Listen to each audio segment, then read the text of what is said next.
Sin dudas fue el tema del fin de semana. Lo sigue siendo, ¿eh? Lo sigue siendo, es el tema del día también. El escándalo cripto y qué hizo Javier Milei. Y por supuesto en el medio una estafa en la que cayeron muchísimas personas. ¿Qué está pasando hoy y cómo se entiende, ¿no? Este escándalo, el famoso Libra y esto que promocionó Javier Milei, no es la primera vez que lo hace. Y en el medio muchísimas personas afectadas. Exactamente. Por un lado, analizar, bueno, en algún momento, qué pasó con esto de que el presidente está poniendo un voto a favor. Él mismo está promocionando, dando credibilidad a una marca concreta. Él no dijo, hay que invertir en criptomonedas. Dijo, hay que invertir en...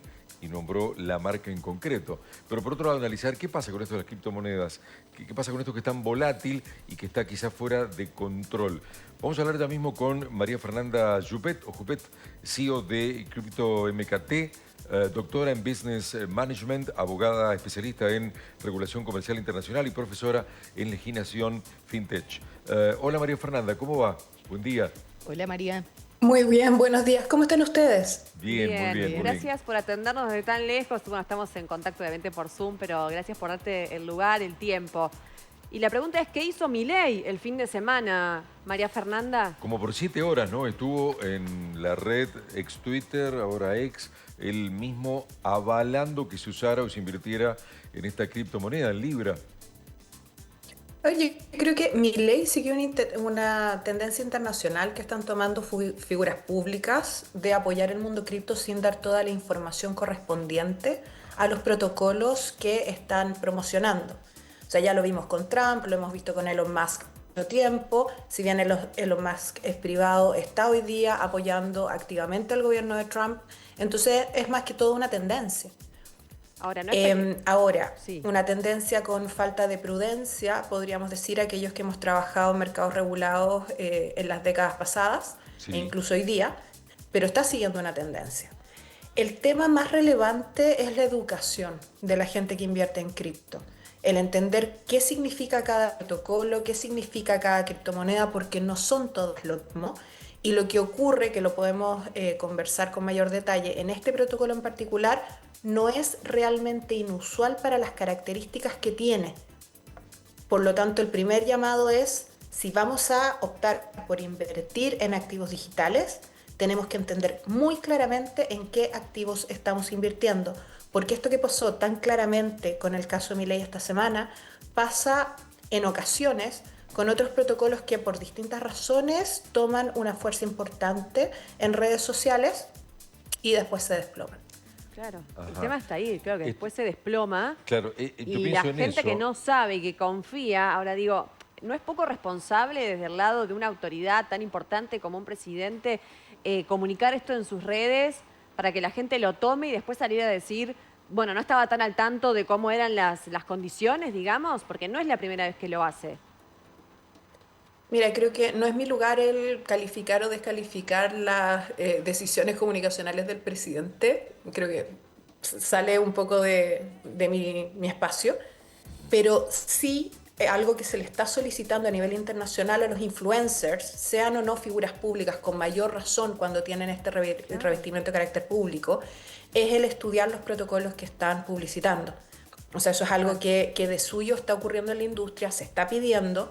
Y sobre todo porque hay protocolos que se ven muy atractivos. Si nosotros miramos el proyecto Libra, sería muy difícil mirando la cáscara, por decirlo de alguna manera, no estar de acuerdo. O sea, cuando tú ves un protocolo que tiene un activo digital en que el 50% de lo recaudado va a ir a emprendimientos de microemprendedores en América Latina, en un país en vías de desarrollo, con todas las promesas que tiene Argentina, que es un país que siempre ha sido particularmente fructífero en aquello que se propone, o sea, tienen una capacidad de resiliencia que no tiene nadie en la región, y eso los destacan los emprendimientos que toman.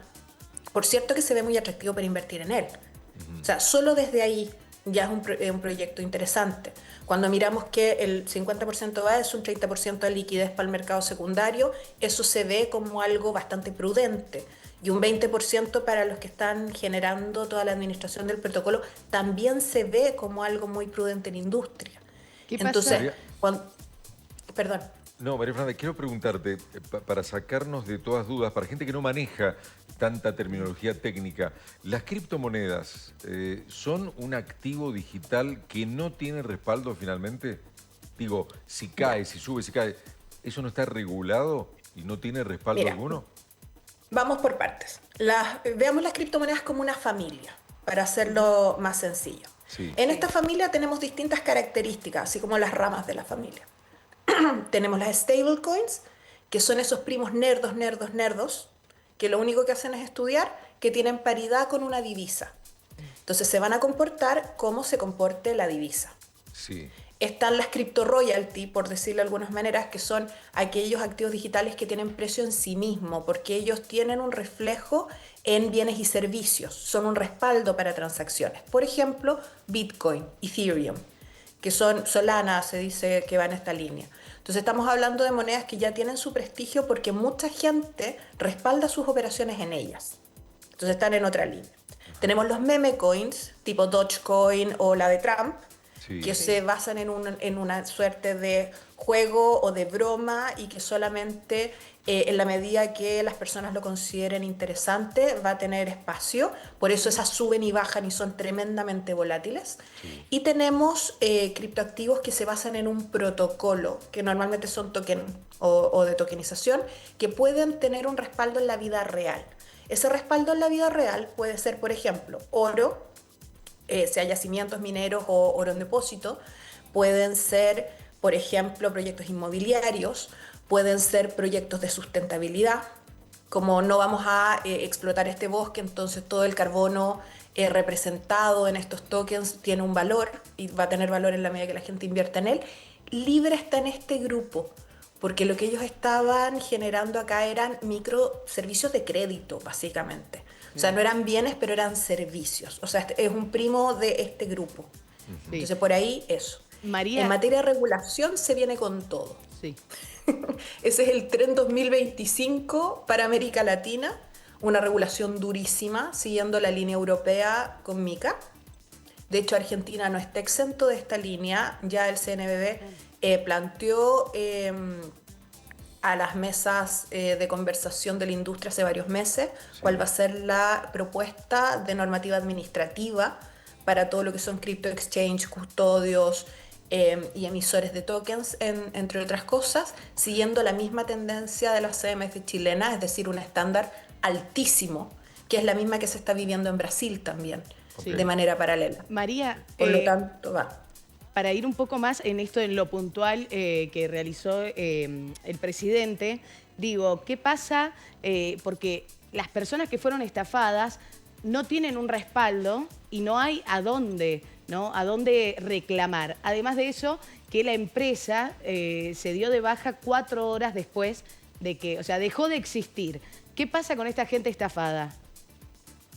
Mira, en este caso en particular, creo que las características van a ser distintas, o sea, no va a ser simplemente la pérdida de los clientes, porque ya hay declaraciones de Hayden Mark Davis, que es el fundador de Libra, que está planteando que incluso él estaría entregando sus propios activos personales, que están valorizados sobre 100 millones de dólares, para resarcir a las personas que han sido afectadas por esta excesiva volatilidad del token. Porque acá yo creo que hay varios ribetes que es interesante ir viendo. Cuando tenemos escándalos que pudieran terminar en cargos de corrupción en América Latina, hay una normativa internacional que se aplica en todos los países desarrollados donde normalmente los creadores son residentes, que implica que la corrupción en países en vías de desarrollo se encarcela con cárcel aun cuando los proyectos hayan tenido origen en otros países. Entonces, esto no deja de ser interesante, es decir, los miembros de directorio de estos protocolos son responsables en su país de origen. Las empresas que han invertido como fundadores son responsables en su país de origen. Por eso no es tan extraño el ver que en cosa de horas salió un video avisando que se iba a resarcir a todas las personas, porque eso es mucho más barato que tener a directores de empresas inversionistas presos, porque este es un delito inexcarcelable en Estados Unidos, en Canadá, en Europa, por las distintas actas que aplican. Por lo tanto, creo que es bastante posible que las personas recuperen su inversión dentro de las próximas semanas. ¿Y cómo es la devolución? ¿Quién paga eso? ¿Cómo se Lo más devuelve? probable es que acá paguen los gestores del proyecto, los inversionistas del proyecto de manera, me refiero, cuando hablo de inversionistas del proyecto, es quienes fundaron las empresas y quienes respaldaron financieramente la existencia del proyecto. Como este asimismo caso los sería, directores. en este caso podemos decir que está Milei involucrado, ¿no? No, porque él no aparece en los papeles. Él no Ah, aparece bien. como director, él no aparece como fundador, por lo tanto él no tiene Claro. una responsabilidad Fabiola Balona. Ese- Sería desde el como un área inf- comercial. ¿Es Bien. un influencer? ¿Vendría a ser un influencer que sería algo así, que está recomendando a sus seguidores? Independientemente que En sea esta presidente de línea. la nación, digo, ¿tomaría ese rol? A ver, es que acá dividamos las distintas legislaciones que aplican. A ver, Para que sí. lo que es la legislación cripto, para lo que es la legislación corporativa de la empresa que sustentaba el proyecto, sí, él es un influencer, pero que viene con la cereza de que es persona de interés público. Claro. Entonces ahí tenemos un problema que es de base, que lo van a tener que ir revisando las autoridades a las que esté sometida el proyecto. Claro. Pero paralelamente está todo lo que está ocurriendo a nivel de investigación anticorrupción en Argentina, el tema de la Cámara de Diputados y todo lo que proceda por el carácter público de su Claro. figura. Claro.